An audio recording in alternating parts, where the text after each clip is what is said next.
তো এই গল্পের শুরু হয় 2022 সালের ক্রিসমাস ইভ বা বড়দিনের আগের রাতে। আমরা আমাদের নায়ক ড্যান ফরেস্টারকে দেখতে পাই। ড্যান আগে সেনাবাহিনীর একজন সার্জেন্ট ছিল, কিন্তু এখন সে একজন সাধারণ স্কুলে বায়োলজি এবং জীববিজ্ঞানের টিচার। ড্যান একজন খুব ভালো মানুষ, কিন্তু সে তার জীবন নিয়ে খুব একটা খুশি নয়। সে একটা বড় সায়েন্টিস্ট বা বিজ্ঞানী হতে চেয়েছিল, কিন্তু বারবার ইন্টারভিউ দিয়েও তার কোনো চাকরি হচ্ছে না। আজও সে একটা চাকরির জন্য আবেদন করেছে, কিন্তু ফোনে তাকে জানিয়ে দেওয়া হয় যে তার আবেদন বাতিল করা হয়েছে। মন খারাপ করে ড্যান বাড়ির বাইরে গিয়ে একটু রাগ ঝাড়ে, কিন্তু তারপর সে তার মেয়ে মিউরি এবং স্ত্রী অ্যামির কাছে ফিরে আসে। ড্যান তার মেয়েকে খুব ভালোবাসে। সে মিউরিকে বলে জীবনে এমন কিছু করার চেষ্টা করবে যা অন্য কেউ করতে সাহস না পায়। এরপর তারা সবাই মিলে টিভিতে ফুটবল বিশ্বকাপ ফাইনাল ম্যাচ দেখতে শুরু করে। ব্রাজিল বনাম ফ্রান্সের খেলা চলছিল। সারা পৃথিবী টিভিতে চোখ রেখে বসে আছে, টান টান উত্তেজনা। ঠিক তখনই খেলার মাঝখানে মাঠের মধ্যে একটা অদ্ভুত ঘটনা ঘটে। আকাশ থেকে বেগুনি রঙের ধোঁয়া আর বিদ্যুতের ঝলকানি শুরু হয়ে যায়। সবাই অবাক হয়ে যায়। ধোঁয়ার ভিতর থেকে একদল অদ্ভুত পোশাক পরা সৈনিক বেরিয়ে আসে।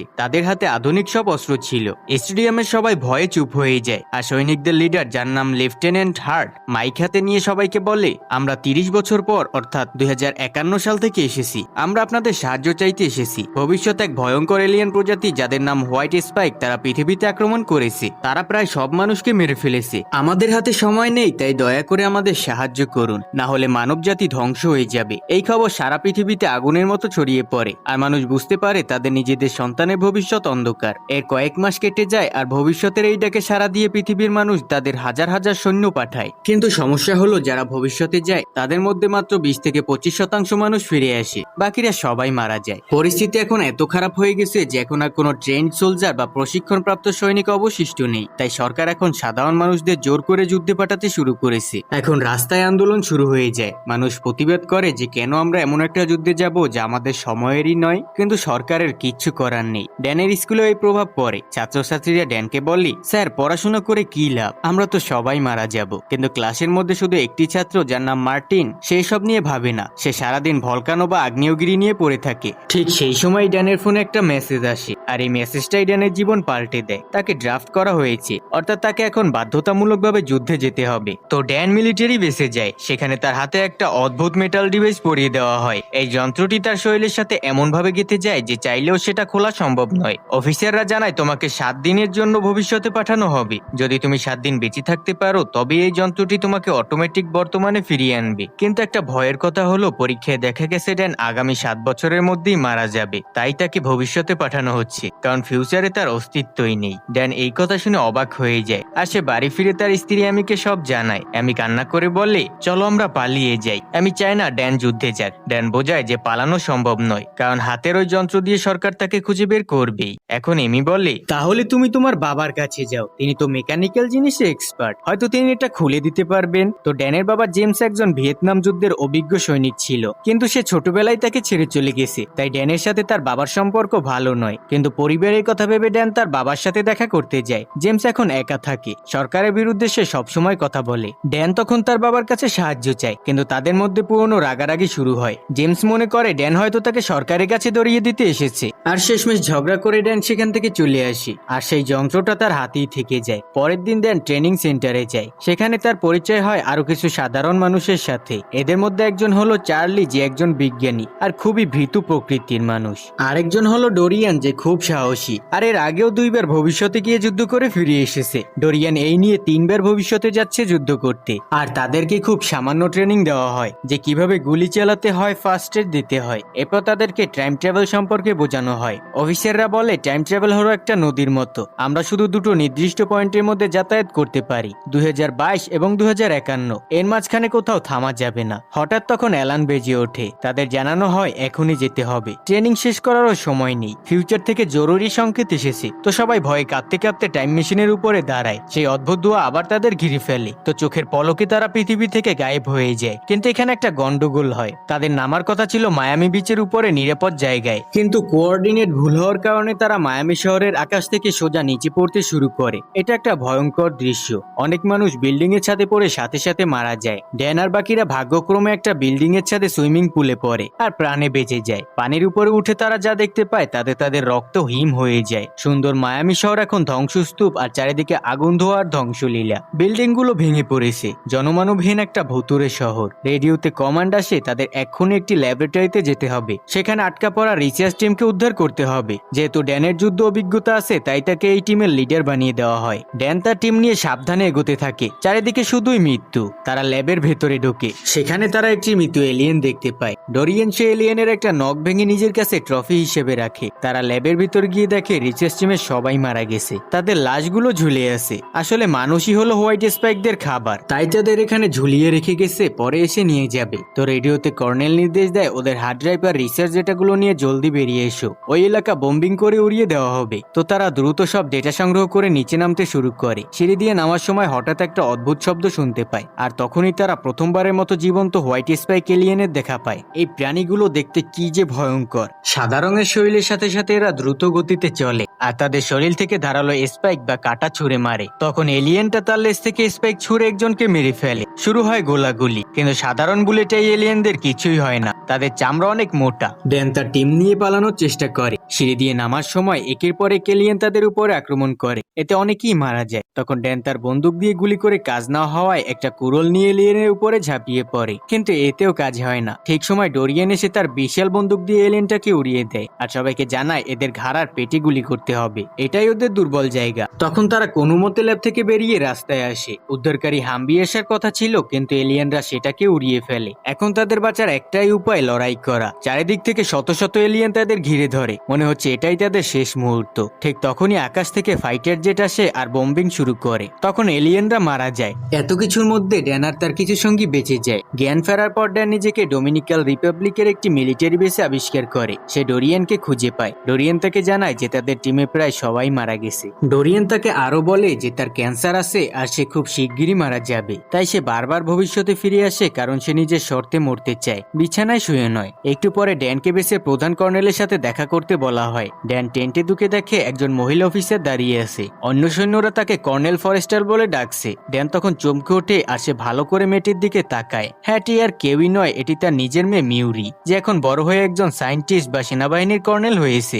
বাবা ও মেয়ের এই দেখা হওয়াটা খুবই ইমোশনাল ছিল। তো ড্যান তাকে জড়িয়ে ধরতে চায়, কিন্তু মিউরি খুব কঠোর ব্যবহার করে আর সে তার বাবার সাথে প্রফেশনাল আচরণ করে। মিউরি জানায়, আমি তোমাকে এখানে আনিনি যাতে আমরা ফ্যামিলি রিইউনিয়ন করতে পারি, আমি তোমাকে এনেছি কারণ আমার তোমার সাহায্যের দরকার। মিউরি তখন ড্যানকে একটা ভিডিও দেখায়, সেখানে দেখা যায় সাধারণ পুরুষ এলিয়েনদের চেয়ে আলাদা একটা এলিয়েন। এটি হলো ফিমেল হোয়াইট স্পাইক বা রানী এলিয়েন। রানী মাটির নিচে থাকে আর খুব কম বের হয়। পুরুষ এলিয়েনরা এই রানীকে রক্ষা করার জন্য নিজেদের জীবন দিয়ে দেয়। মিউরি তখন ব্যাখ্যা করে, আমি একটা টক্সিন বা বিষ তৈরি করেছি যা পুরুষ এলিয়েনদের মেরে ফেলতে পারে, কিন্তু এই বিষ রানীর উপরে কাজ করে না। আমাদের এখন জীবন্ত রানী এলিয়েনকে ধরতে হবে যাতে আমি তার উপরে পরীক্ষা করে আরো শক্তিশালী বিষ তৈরি করতে পারি। আর যদি আমরা রানীকে মেরে ফেলতে পারি তাহলেই এদের বংশবৃদ্ধি থামানো যাবে। এরপর একটি স্পেশাল টিম তৈরি করা হয় যেখানে ড্যান আর মিউরি দুজনেই থাকে। তারা হেলিকপ্টারে করে রানীর ডেরায় যায়। যাওয়ার পথে মিউরি ড্যানকে আসল সত্যটা বলে। সে বলে, বাবা তুমি জানো না আমাদের সাথে কি হয়েছিল। যখন তুমি যুদ্ধ থেকে ফিরে আসলে তুমি তখন ডিপ্রেশনে চলে গেলে, তুমি আমাদের ছেড়ে চলে গিয়েছিলে আর আমাদের পরিবার ভেঙে যায়। আমি যখন 16 বছরের ছিলাম তুমি একটা গাড়ি অ্যাক্সিডেন্টে মারা যাও, তাই আজ তোমাকে দেখে আমার কষ্ট হচ্ছে। তো ড্যান এই কথা শুনে অনেক ভেঙে পড়ে। সে বিশ্বাসই করতে পারে না যে সে ভবিষ্যতে এমন কাজ করবে। তখন সে প্রতিজ্ঞা করে যে সে সবকিছু ঠিক করবে। এরপর তারা রানীর গুহায় পৌঁছায়। সেখানে অনেক পুরুষ এলিয়েনরা পাহারা দিচ্ছিল। তখন শুরু হয় এক তুমুল লড়াই। মিউরি আর ড্যান মিলে কৌশলে রানী এলিয়েনকে খাঁচায় বন্দি করে ফেলে। রানী এলিয়েন ধরা পড়ার পর একটা বিকট আওয়াজে চিৎকার করে। এই ডাক শুনে হাজার হাজার পুরুষ এলিয়েন তাদের দিকে ছুটে আসে আর রানীকে বাঁচাতে চায়। এরপর তারা হেলিকপ্টার দিয়ে খাঁচাটি তুলে নিয়ে যাওয়ার চেষ্টা করে। তো এলিয়েনরা হেলিকপ্টারেও লাফিয়ে পড়ে। ড্যান এবং মিউরি কোনো মতে একটি গাড়িতে করে পালিয়ে যায় আর পরে হেলিকপ্টারে উঠে তারা বেঁচে ফিরে আসে। এরপর রানী এলিয়েনকে একটি সমুদ্রের মাঝখানের প্ল্যাটফর্মে নিয়ে যাওয়া হয়। সেখানে কড়া পাহারায় রাখা হয় তাকে। মিউরি দিন রাত এক করে গবেষণা শুরু করে। ড্যানও তাকে সাহায্য করে।